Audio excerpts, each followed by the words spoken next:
আপনারা সংসদে দাঁড়িয়ে আইনমন্ত্রী মিথ্যা বলছেন, স্বরাষ্ট্রমন্ত্রী মিথ্যা বলছেন, জ্বালানি মন্ত্রী বলছেন যে তেল আছে সব আছে, অথচ দীর্ঘ আইন।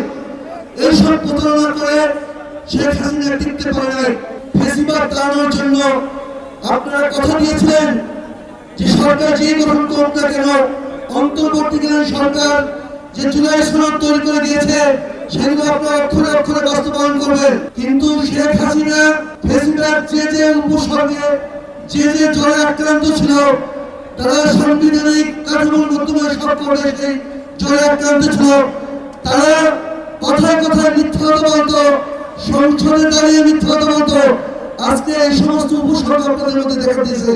আপনারা সংসদে দাঁড়িয়ে আইনমন্ত্রী মিথ্যা কথা বলছেন, স্বরাষ্ট্রমন্ত্রী মিথ্যা কথা বলছেন, জ্বালানি মন্ত্রী বলছেন যে তেল আছে সব আছে, অথচ দীর্ঘ আইন। এইসব প্রতারণা করে শেখ হাসিনা টিকতে পারে নাই। আপনারা যে জুলাই সনদ মানছেন না, গুম কমিশন মানছেন না, মানবাধিকার কমিশন মানছেন না, বিচার কমিশন মানছেন না, কারণ এর মাধ্যমে আপনারা আবার ফেসিবাদ কায়েম করতে চান। শেখ হাসিনা যে এইডস পালিয়েছে, যে এইডস ব্যবহার করতেছিল, সব উপসর্গ আপনাদের মধ্যে আছে। এত দ্রুত এই এইডস কিভাবে আপনাদের মধ্যে সংক্রমিত হলো আমি বুঝতে পারছি না।